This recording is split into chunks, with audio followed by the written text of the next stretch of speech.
এই কিলিং মিশনের 7 জন দায়িত্ব পালন করেছেন। এই 7 জনই কিন্তু গ্রেপ্তার হয়েছে। আনোয়ারুল আজিম সাহেবের কি যখন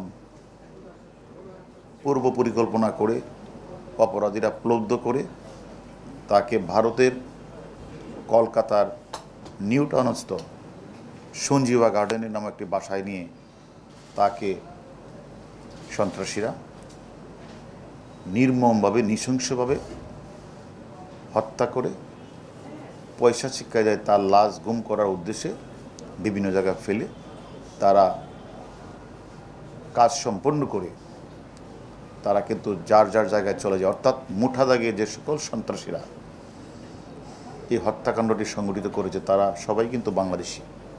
তারা এই অপরাধটা করে তারা কেউ বাংলাদেশে চলে এসেছে, ম্যাক্সিমাম বাংলাদেশে চলে এসেছে, একজন চলে গেছে হলো নেপাল। আমরা যখনই আমাদের কাছে খবরটি আসে, আপনারা জানেন যে আমরা ভিকটিমের কন্যা আমাদের কাছে যখন আসে আমরা জানার পর কিন্তু আমরা কাজ শুরু করি এবং আমরা প্রথমেই আমাদের এই হত্যাকাণ্ডের সাথে জড়িত যে মূল ঘাতক তাকে জনাব শিমুল ভুঁইয়াকে আমরা গ্রেপ্তার করি। শিমুল ভুঁইয়ার পর আমরা তানবীর, সেলাস্তি এদের গ্রেপ্তার করি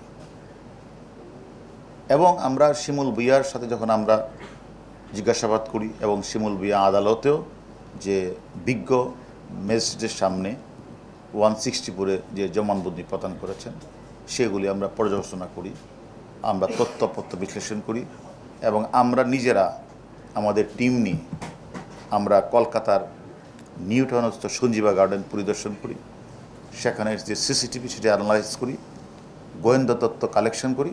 করার পরে আমাদের কাছে যে আমরা শিমুল ভুঁইয়ার পরে যে হত্যাকাণ্ডটি সংঘটিত করার জন্য আরও যে 2 ব্যক্তি অগ্রণী ভূমিকা পালন করেছেন তার মধ্যে একজন হলো ফয়সাল শাহজি আর একজন হলো মুস্তাফিজুর রহমান, যাকে আমরা গতকাল দুর্গম পাহাড়ি এলাকা, উঁচু নিচু পথ, ফটিকছড়ি, ভোজপুরি এবং সীতাকুণ্ডের মাঝখানে একটা পাহাড়ের এক পাদদেশ থেকে তারা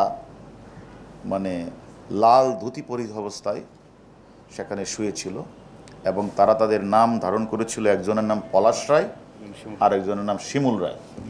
এই নাম ধারণ করে হিন্দু বেশ ধারণ করে ধুতি পরে তারা প্রায় অনেক দিন যাবতই এই পাতালটার নাম হলো শ্রী শ্রী পাতাল কালী মন্দিরে তারা বাঁচার জন্য তারা লুকিয়েছিল।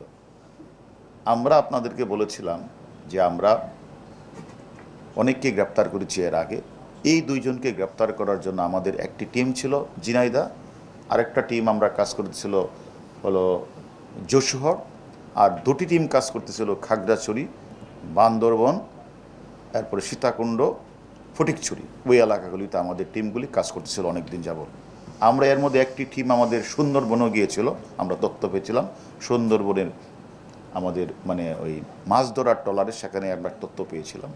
এইভাবে আমরা সবগুলি জায়গায় পাহাড়ের পাদদেশ থেকে শুরু করে বঙ্গোপসাগর, সুন্দরবন এবং বিভিন্ন জায়গাগুলিতে আমরা কিন্তু এই 2 জন ব্যক্তি যারা সর্বশেষ 2 জন ব্যক্তি যারা ওই শিমুল ভুঁইয়ার নেতৃত্বে তারা হত্যাকাণ্ডের জন্য যা যা করা তারা সেটাই করেছে এবং তার ধারাবাহিকতায় আমি যদি বলি যে যেদিন এই হত্যাকাণ্ডটি সংঘটিত হয় 13 তারিখ, এই 13 তারিখ সকালবেলা কিন্তু আমাদের ভিকটিম আনোয়ারুল আজিম আনাস সাহেব তার বন্ধু গোপাল বাসা থেকে কিন্তু বের হয় এবং গোপালের বাসা থেকে বের হয়ে ইনি কিন্তু বিধানসভার কলকাতার পাবলিক স্কুলের সামনে সে আসে। আর তখন সেখানে কিন্তু ওয়েট করতেছিল হলো ফয়সাল শাহজি, তাকে রিসিভ করবে, ও যাকে আমরা গতকাল ধরেছি। ফয়সাল শাহজি তাকে সাদা গাড়িতে তুললেন, সাদা গাড়িতে তুলে তাকে গুপ্তা সুইটস একটা মিষ্টান্ন ভাণ্ডারের সামনে নিয়ে গেলেন।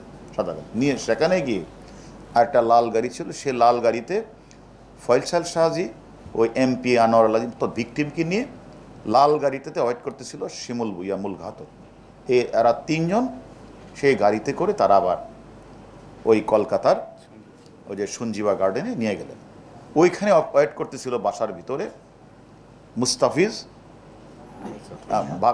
ডাইনিং রুমে ছিল জিহাদ হাওলাদার, আর সিরাজদিকে রাখছে দরজার সামনে, আসলে যেন তাকে রিসিভ করা হয়।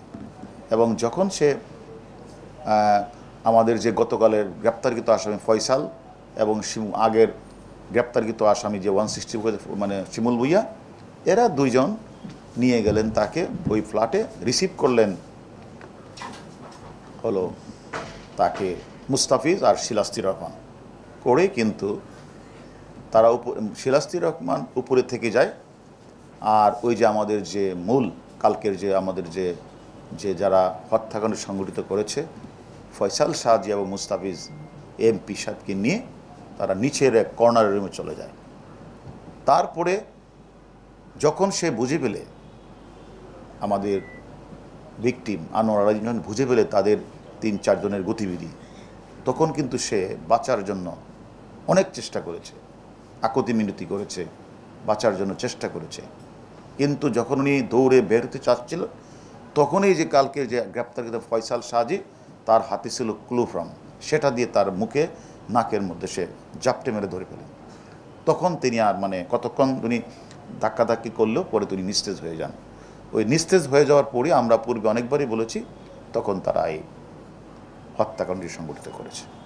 আমাদের কথা হলো, আমাদের টিম, আমরা আমাদের প্রত্যেকটি টিম ডিবির ওয়ারি ডিভিশনের, তারা অত্যন্ত পরিশ্রম করে, আপনারা জানেন যে হত্যাকাণ্ডের যে কিলিং মিশন, এই কিলিং মিশনের 7 জন দায়িত্ব পালন করেছেন।